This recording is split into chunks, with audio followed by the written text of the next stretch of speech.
My name is Emma Collins.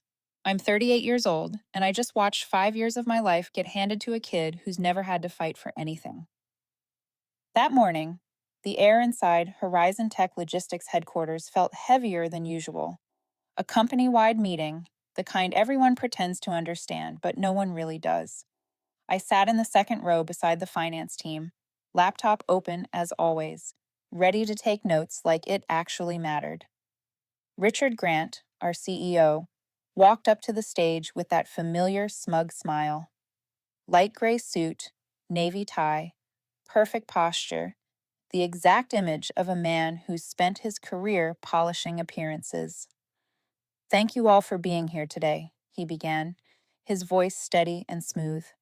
I'm thrilled to announce a major step forward in our leadership structure. I'd heard this before, 4 times to be exact. Each time it meant a restructuring, a new opportunity dangled just close enough to taste. And each time I worked twice as hard, only to hear the same line. Just a little longer, Emma. This time felt different. I knew it the moment Richard's eyes flicked toward the back row, where his 26-year-old nephew, Nathan Grant, sat with the kind of confidence only inherited power can buy. Efficiency and innovation are moving faster than ever, Richard continued, which is why we need young leaders with fresh energy and vision to drive our operations forward. He paused, smiled. With full approval from the board, I'm proud to appoint Nathan Grant as our new Vice President of Operations, effective immediately. Applause filled the room, polite, hollow, the sound of compliance dressed as professionalism. I clapped too, because I knew the cameras were rolling, because people were watching my face, because I'd learned to swallow anger the way you swallow bitter medicine, with a smile. Nathan stood up, buttoned his jacket, and walked to the stage like he'd been rehearsing his whole life. He took the mic, smiled widely. I'm honored to take on this role, and I know there's so much for me to learn. But with my uncle's guidance and this amazing team, I believe we'll go far. He didn't look at me, not even once. I sat there, fingers resting on the keyboard, staring into nothing. My mind replayed it all like a slow motion reel. Nights staying up till 2 in the morning to save a Seattle contract, vacations canceled to fix crises in Texas, weekend meetings optimizing the AI operations system, the very system Nathan would now inherit. I'd brought in over $42 million in contracts within 3 years, cut operating costs by 17%, built an exclusive supplier network for the Western region. And every time I asked to be considered for leadership, the answer was always the same: Emma, you're incredible. But now's just not the right time. Keep doing what you're doing. Your moment will come. My moment just came. It just wasn't mine anymore. The meeting ended with half-hearted congratulations and an announcement about a celebration in the lobby. I closed my laptop carefully, stood up, and waited for the noise to fade. A few coworkers passed by with awkward smiles. Some texted me later, not fair. We all know who deserved it. I didn't reply. On my way back to my office, I saw Nathan chatting with the interns, laughing loudly, slapping shoulders, not even glancing my way. When I stepped into my office and closed the door, I didn't sigh. I didn't cry. I opened my calendar and deleted every meeting for tomorrow, because I knew I needed space, not to vent, to calculate. If this taught me anything, it's that I've spent too long being the foundation for someone else's rise. Maybe you felt it too, that sting of doing everything right, giving everything you have, and still being overlooked because someone else has the right last name. If you're still here, still listening, I want to ask you something. Where are you hearing this from? A quiet apartment in New York? Or somewhere on the highway between Phoenix and Tucson? Tell me. I'd really like to know. And if somewhere in this story you see a bit of yourself, if you believe in fighting back with calm and strategy, stay tuned. This story is just beginning. I don't remember how I left the office. I just remember standing next to my car in the parking lot for almost 5 minutes, keys in hand, not opening the door, as if what waited inside was a world I no longer belonged to. Eventually, I got in, started the engine, and began to drive. But not home. I drove aimlessly through the familiar streets of Los Angeles, down Wilshire, through Beverly, turning toward Westwood. I didn't have a destination, I just didn't want to go home. Didn't want to sit in that same living room and admit that after all these years, I'd been replaced by someone who'd never had to try. Around 7 in the evening, I stopped at a small cafe on the corner, the same one where I used to work on weekends. It was quiet, the lights were soft, and the air smelled faintly of roasted beans. I ordered a black coffee, no sugar. Something I never drank, but it felt right. Strong, bitter, no decoration, exactly like what I'd been swallowing all day. I sat by the window, hands resting on the cold wooden table, watching traffic pass like I was watching someone else's life. Part of me still couldn't believe it had happened.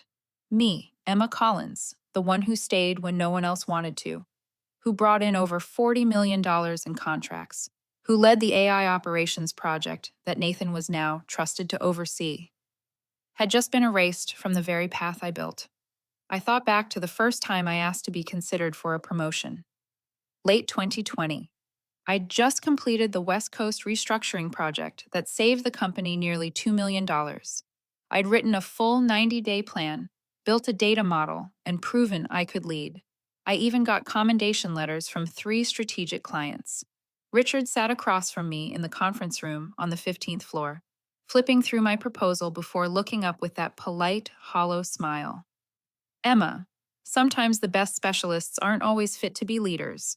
I remember nodding, smiling, saying I understand, but I didn't, and I still don't. Was it because I wasn't flashy enough? Because I didn't play golf with Richard? Because I didn't share the last name Grant? I pulled out my phone and opened a message from Laura, our former head of finance, who'd left last year. I heard what happened.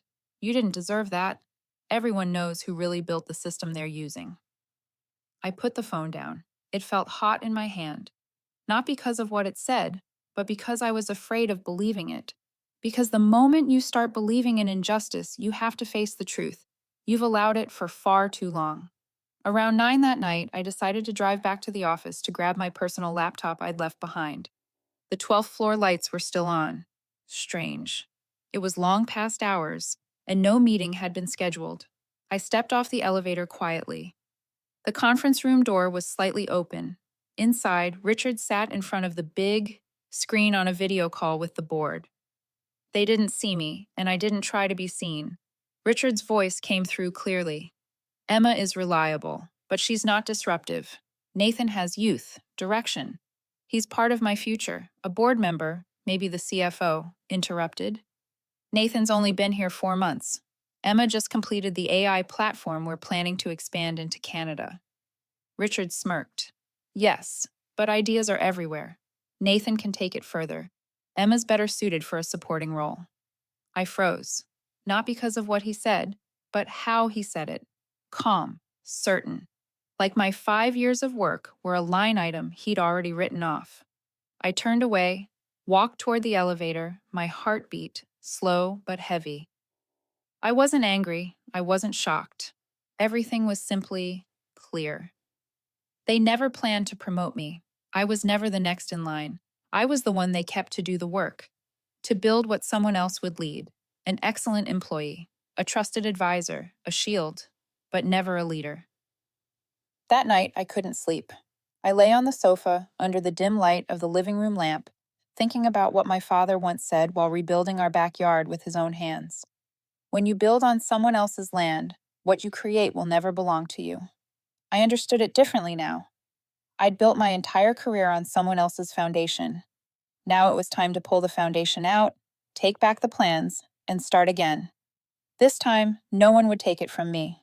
The next morning, I arrived at the office at 7:15, before the reception staff, before Nathan. No one noticed. That's one of the things you learn after years of quiet work. Your presence is always taken for granted unless you disappear. And in the weeks to come, I would disappear. But not quietly. I turned on my computer. The internal system came up with dozens of tabs still open from the day before. Calendars, client files, project dashboards. I looked at them for a long moment, then started cleaning up. Not deleting. I didn't delete a thing. I backed everything up instead. Neatly. Systematically. Each file is named by date, project, region, and status. I did it the way a mother packs a suitcase for her child, leaving home. Careful, precise, nothing forgotten. I knew they might check my computer after I left, but what I was doing didn't break any policy. I wasn't taking company property. I was simply organizing what I had built, things that would mean nothing without the person who understood how they worked. I spent the whole morning on it. Near noon, Nathan walked into the shared meeting room where I was sitting alone. He nodded like we'd just met at a conference. Emma, uh, I just wanted to say I'm really looking forward to learning from you during this transition. I looked up from my screen.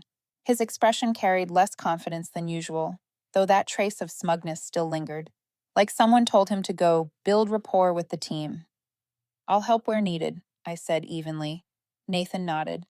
I know you have a lot of experience, and clearly, there's a lot I need to learn.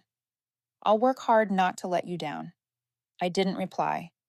He lingered for a second, then left. I turned back to the screen, to the data I'd cared for over the past 5 years. That afternoon, I called Ethan Moore. Ethan and I had worked together at my previous company before I joined HorizonTech. He was one of the few people who'd always seen my real value, not just in KPIs, but in how I handled crises, built systems, and kept things from falling apart in silence. Now he was Director of Business Development at Lumicore Systems, a smaller but bold logistics tech company. I hadn't spoken to him in over a year, but after a few sentences, he already knew something was wrong. Let me guess. HorizonTech just made a stupid decision, he said. Not wrong, I replied, with a dry laugh. He paused, then asked, So what's next for you? I took a deep breath. For the first time in months, I said out loud what I'd only been thinking. I want to leave, but not just to leave. I want to build something. From the ground up, the right way. Ethan wasn't surprised. I've been waiting to hear that from you for 3 years. I laughed. For the first time in 2 days, my smile wasn't a mask. The problem is, I don't know where to start. Start with what you already built for Horizon Tech, he said. What do they have that didn't come from you? The AI system? The supplier network? The operations framework? You hold what 80% of logistics firms are chasing. I don't want to go down the road of sabotage or stealing, I said. You don't have to. You don't need to take anything. Just take yourself.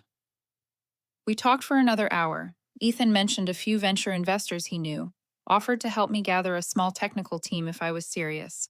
I told him I'd think about it. But truthfully, I already knew. That night, I went home and opened my old notes. The AI proposal I'd written last year.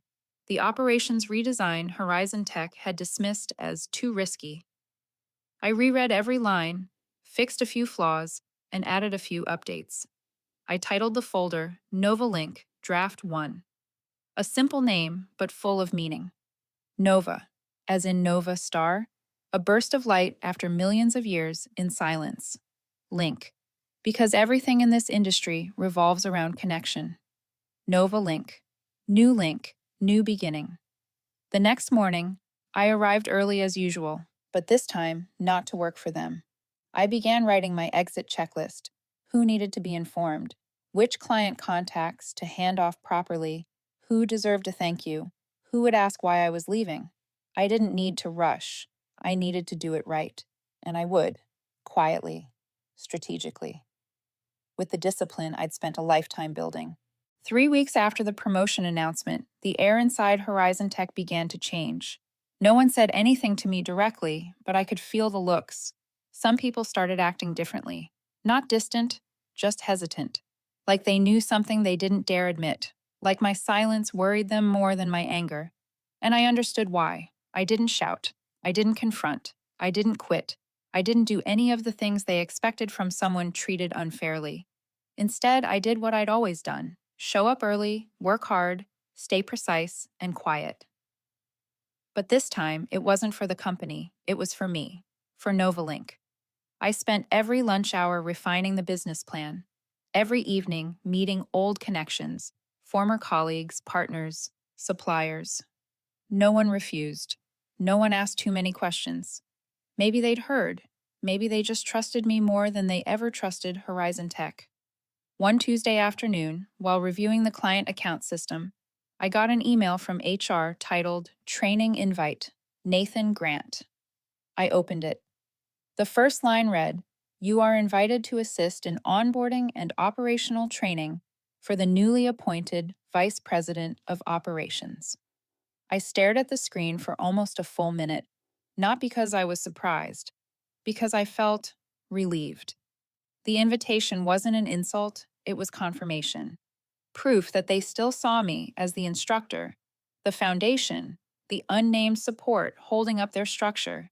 And for the first time in years, I didn't feel angry, I just felt clear. I replied with 3 short lines. I'm available to assist with the knowledge transfer. Please share the schedule so I can plan accordingly. Best, Emma Collins. I didn't say more. I didn't refuse. I would help, on my terms. That afternoon, as I was leaving the office, I passed a small meeting room where Nathan was talking to a group of new hires. The door was slightly ajar, just enough for me to hear him. And all the current systems were developed by Emma Collins, he said. Monsieur Collins, he said. I'm still learning how they run, so if anything comes up, please report directly to me, or wait while I check with Emma. His tone wasn't arrogant, not defensive either, just that of someone trying to hold a position they weren't yet ready for. Nathan noticed me in the doorway. He stood up immediately and stepped into the hallway. Emma, thank you for agreeing to help, he said. I nodded, looking straight at him.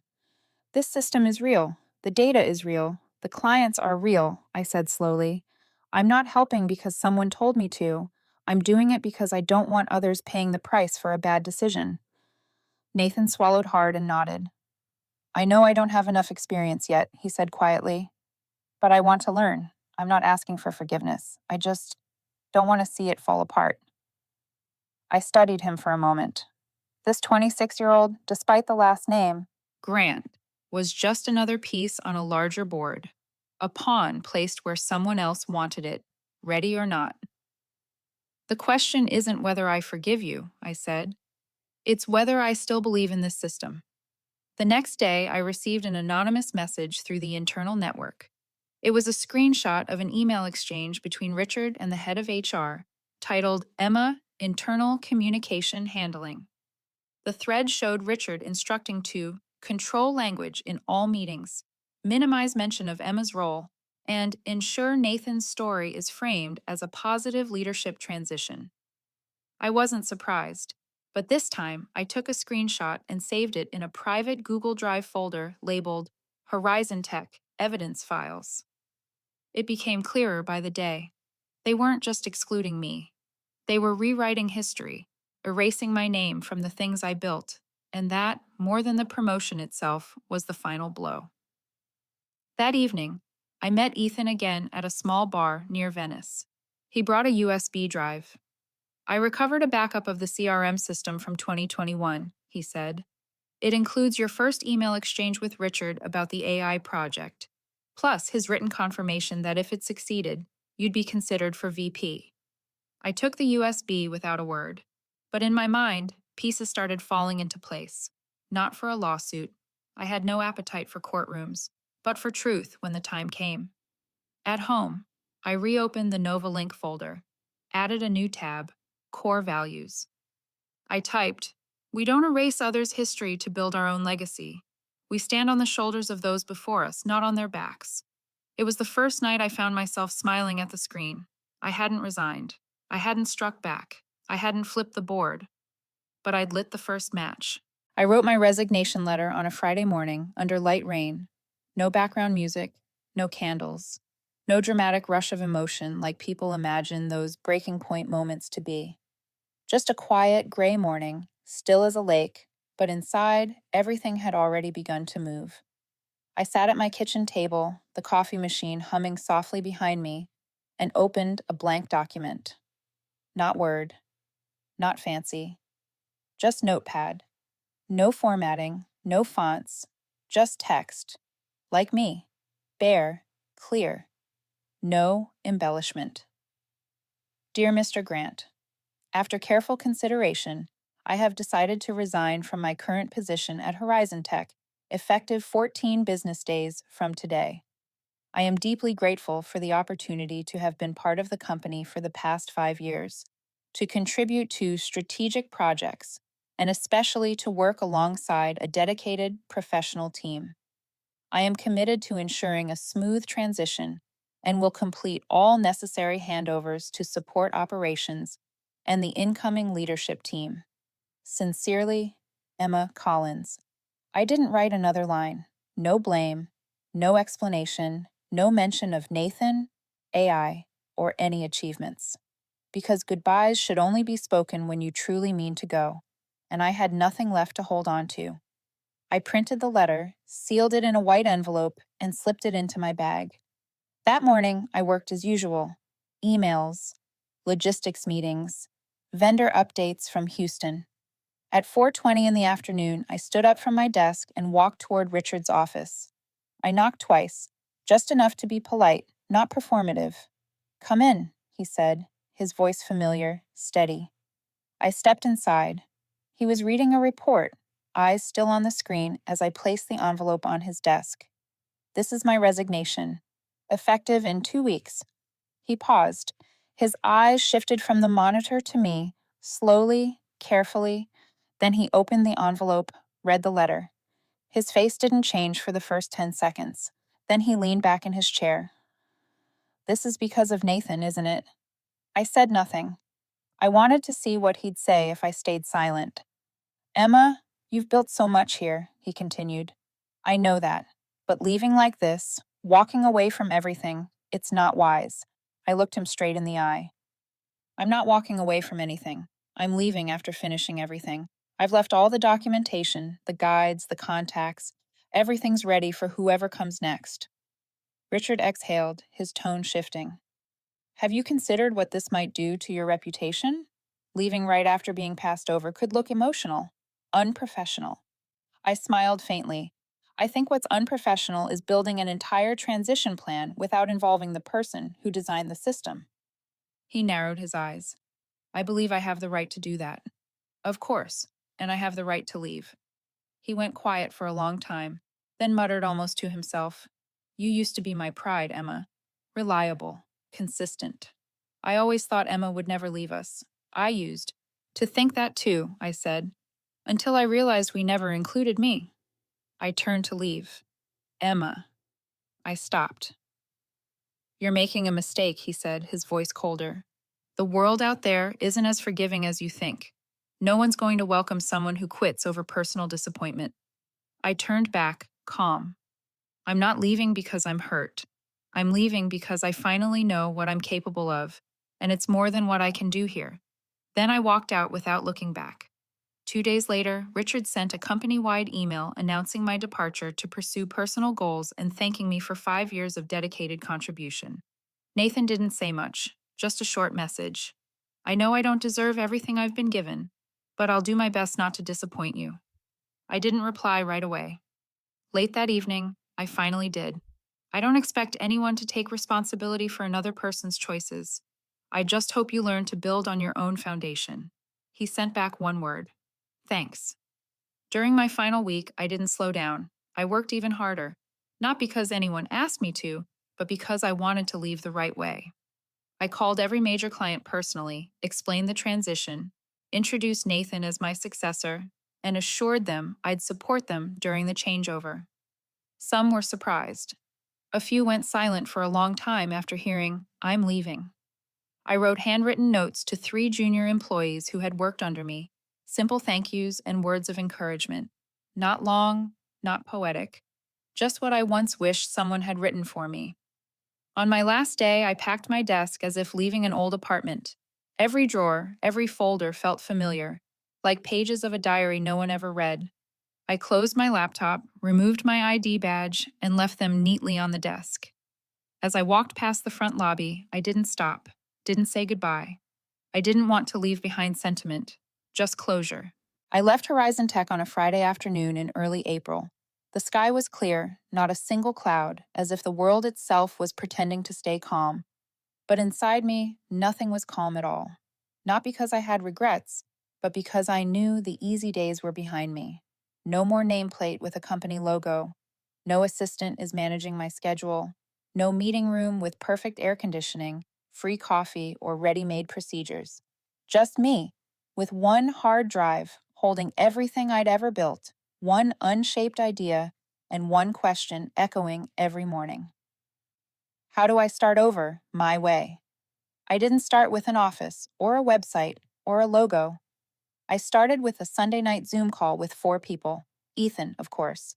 Valerie, an AI specialist and former systems architect at HorizonTech, had quit 2 months earlier after clashing with leadership.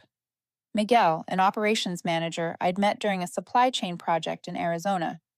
And Tina, a former data analyst assistant who once sent me reports that so detailed I wondered if she had a photographic memory. We had no salaries, no contracts, no health insurance, just a shared belief that there could be another way to do logistics, a way where people weren't replaced, but empowered. We called it NovaLink. I'd chosen the name weeks earlier, back when the idea was still a quiet form of anger. NovaLink, a new chain of connection, sustainable, precise, and human. Valerie asked me during that first call, "Do you think we're fighting HorizonTech?" I looked at the screen, at 3 faces waiting for my answer. "No," I said. "We're fighting the idea that people have to bow down just to be allowed to exist." No one replied, but I knew they understood. They had bowed too. They knew exactly how that felt. We worked out of a shared space in Pasadena, a small room, 4 desks, and a whiteboard. No decorations, no slogans. But on the board, I wrote the first line. We're not building a product, we're building a better way to work. Our first project was an AI platform for real-time supply chain risk prediction, built on weather data, traffic patterns, and shipment history. Valerie handled the tech. Miguel managed the on-ground operations. Tina built dashboards and ran analytics. I handled everything else and made calls to former clients, calls to investors, calls to people who once worked with me, trusted me, or joked, "When are you starting your own company?" Not everyone said yes, but enough people did to remind me we weren't alone. The first month passed like a fever, 12-hour days, no weekends, no difference between Monday and Sunday. We drank cheap coffee, ate homemade sandwiches, and celebrated small milestones like we'd just closed Series A funding.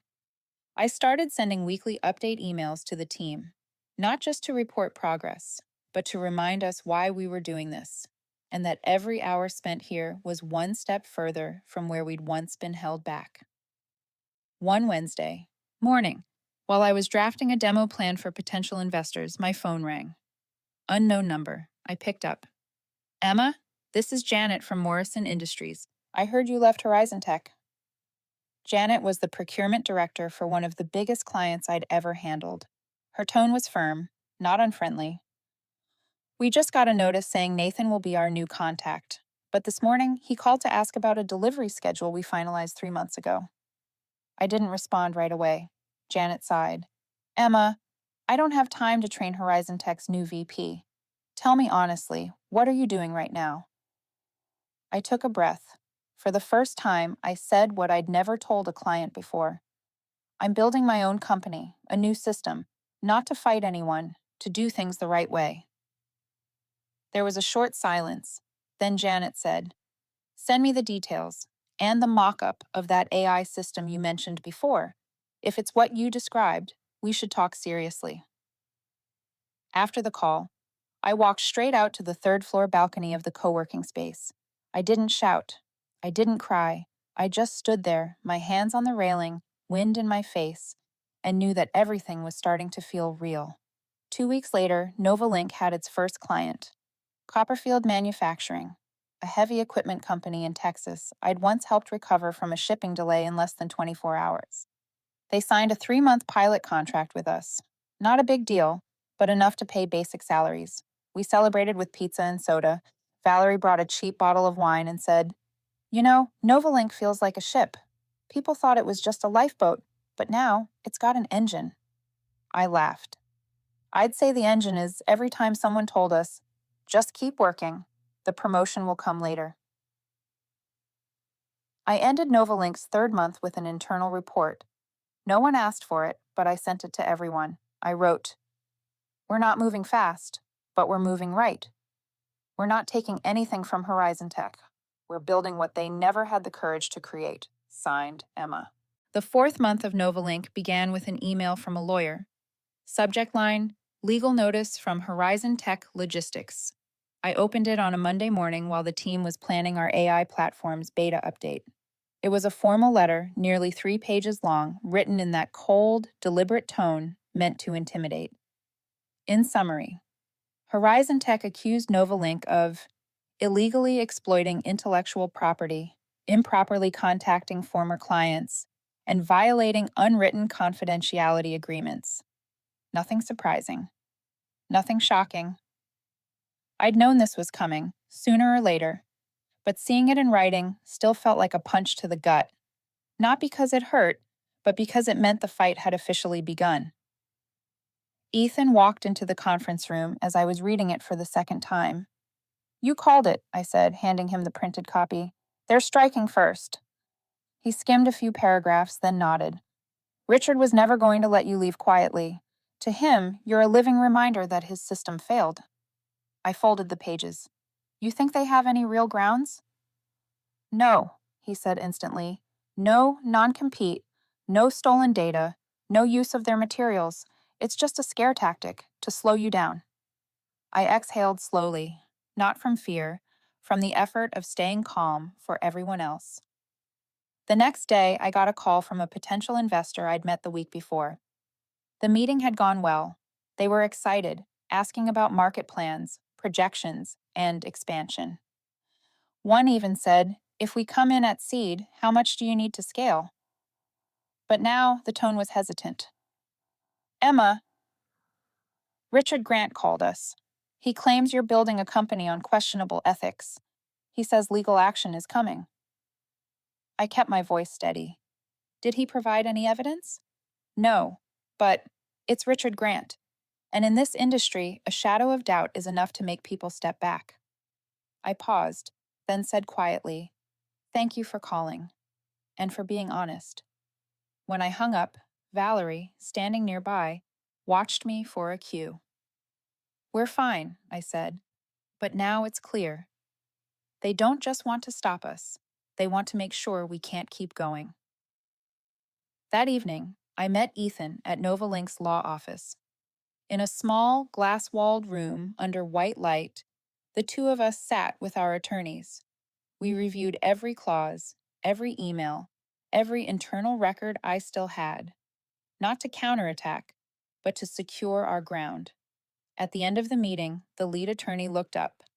You haven't violated anything, but if they continue, we need a media strategy. Clear, verifiable, consistent. They're playing perception. You'll have to play truth. I nodded. Another piece of the puzzle fell into place. 3 days later, HorizonTech held a press event to launch their new AI Logistics 2.0, a clumsy imitation of what NovaLink was building. On stage, Nathan stood beside Richard, both in dark suits, smiling faintly at the cameras. We believe innovation must come from internal trust, Richard said, not from the promises of those who walked away. I didn't need anyone to tell me who that line was for. The whole team watched the clip together. Valerie spoke first. You know what that sounded like? Like he just put up a sign outside HorizonTech that says, "We're scared." Miguel added, should we respond publicly? Maybe a LinkedIn post? Our story? Our mission? I shook my head. We don't answer with words. We answer with results. A week later, something unexpected happened. Nathan showed up at NovaLink, alone. He stood at the reception desk and asked to see me.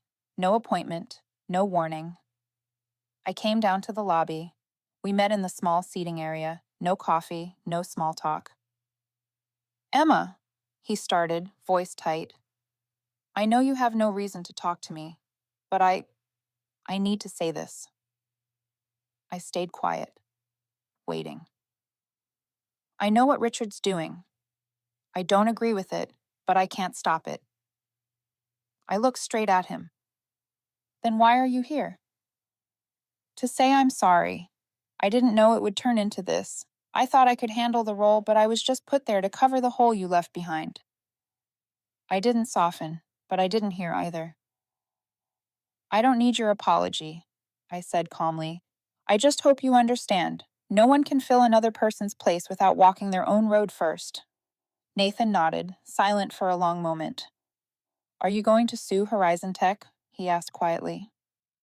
I have no interest in winning in court, I said. I'm already winning out here. That night, I wrote an email to the team. Subject line: We don't fight back. We build higher. I wrote, We won't respond with articles. We won't debate on social media. We won't correct whispers in the dark. We'll keep going. Deliver well. Serve our clients like they've never been served before. That's how NovaLink survives. And that's how we'll speak. I hit send. It felt as natural as starting the coffee machine in the morning. HorizonTech had made its move, but I didn't step back. I simply changed direction and kept going. By the end of July, I got a call from Janet, the procurement director at Morrison Industries, one of the first major clients I'd managed back at HorizonTech. Emma, she said, her voice edged with frustration. Do you still have any contacts over there? I left the company, Janet. What happened? What didn't happen would be a shorter list, she snapped. This is the third delayed shipment this month. No warning, no backup plan, no clear explanation. Last week, they even sent the wrong product code, and Nathan sent a one-line apology, like I'm supposed to be patient because he's still learning. I stayed silent for a moment, not because I was happy to hear about the chaos in the place I'd once built, but because I knew a circle was starting to close. I'm sorry to hear that, I said. I don't have any involvement there anymore, but if you need an alternative solution, I might have a direction worth exploring. NovaLink? She asked immediately. NovaLink, I confirmed. Not a copy, not a test run, a real system built by real people with real accountability. She didn't answer right away, but I knew this wouldn't be the last call. Over the next 3 weeks, HorizonTech kept stumbling. Internal messages leaked. A few old contacts still in the company sent me fragments of what was happening. The new AI system wasn't working properly, vendors were cutting ties, staff were leaving in waves, and Richard was calling emergency meetings with the executive board almost daily. One Monday night, I got an email from one of HorizonTech's former investors. Emma, if you're ready, I think it's time we talk about expansion. I forwarded the email to Ethan. You think we're strong enough to scale? He called back right away.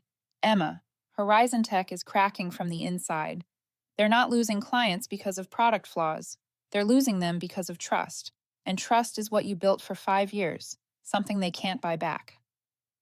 By the end of August, HorizonTech officially lost 4 major clients in the Southwest region: Morrison Industries, Copperfield Manufacturing, Border States Equipment, and a new one, RLT Heavy Logistics, all moved to NovaLink on pilot contracts. We didn't celebrate. No fireworks, no champagne. We just did what I'd always believed in, kept our promises. Shipments arrived on time, reports were accurate. Every client received a response within 12 hours. We didn't overdeliver. We simply delivered right, the thing HorizonTech had long forgotten how to do. In early September, an article appeared on Supply Chain Insider. The headline read, HorizonTech Logistics loses nearly half its Southwest market share. Investors shift confidence to former leadership team. The article didn't mention my name, but it described a small, agile company founded by a group of industry veterans, quietly filling the gap HorizonTech had left behind. That day, I didn't read the comments. I didn't share the article. I just printed it, folded it neatly into thirds, and slipped it into my desk drawer. Not as a trophy, but as a reminder. Everything begins with a choice, and I'd made the right one. By mid-September, HorizonTech's board held a closed meeting. 3 days later, Richard was forced to step down. Details were scarce, but the report said he was under investigation for manipulating appointment procedures and violating internal transparency policies. Nathan resigned right after. No one at NovaLink celebrated. Valerie just glanced at the news flashing on the office screen and said, Looks like the system finally collapsed from within. A week later, I was invited to speak at the National Logistics Conference in Austin. Topic: Starting up in an unequal industry and why women still lead anyway. I stepped onto the stage in a warm, glowing auditorium before more than 200 people. No PowerPoint, no visuals, just my story. I talked about HorizonTech without naming it, about delay, disregard, and replacement, and about NovaLink, without myth, without glamour. I said, I didn't leave to prove anyone wrong. I left to prove that when they don't give you a seat at the table, you can build your own and invite others to sit with you. When I finished, someone stood and began to clap. Then the whole room rose with them. I wasn't surprised. I wasn't emotional. I just felt like I had finally come home. Not because of the lights, but because I'd walked far enough that I no longer needed anyone else to shine them for me. The year after I left HorizonTech, my world wasn't just NovaLink anymore. It had become a marker, a face in the industry, proof that a person can lose everything and still be reborn through their own work. Early one Monday morning in December, I walked into the NovaLink office before anyone else arrived. The light was dim. The space was quiet. I passed by the desks. Valerie and Miguel were already there, and looked up at the whiteboard. What leads isn't the product, it's the values behind it. I stopped, took a deep breath. The feeling was steady, not nervous, because now I wasn't walking beside tragedy. I was standing at the center of the path I had chosen. Late that afternoon, a black car pulled up in front of the building. I glanced through the glass. They were here, not through the door of defeat, but through the door of return. Richard Grant stepped out, looking tired. His sleeves rolled up, his presence a far cry from the polished man who once ruled boardrooms. Behind him was a financial broker and a few former HorizonTech staff. I went out to greet them. No theatrics, no tension, just selective patience. Richard bowed his head slightly when he saw me. Emma, he said quietly, I'm not who I used to be. I came here because I want to talk about the future. I smiled slowly, keeping my eyes on him. The future? I said. You know the state your company is in, don't you? He took a long breath. We're negotiating with creditors. The company might be split, maybe sold. I've heard NovaLink is strong, solid tech team, stable clients. I'd like to discuss a partnership if you're open to it. My heartbeat quickened, but not from nerves.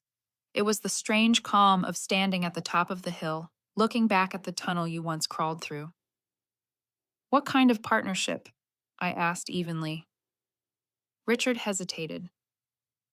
I want to transfer the Southwest Logistics Division to NovaLink, the same region where you've overtaken HorizonTech. I'd like NovaLink to manage the operations, retain existing clients, and gradually merge the systems. It wasn't a new idea. It felt like someone who'd once left you behind, returning years later to say, I changed my mind. I need you now. I stayed silent for a moment, measuring every breath. Richard continued.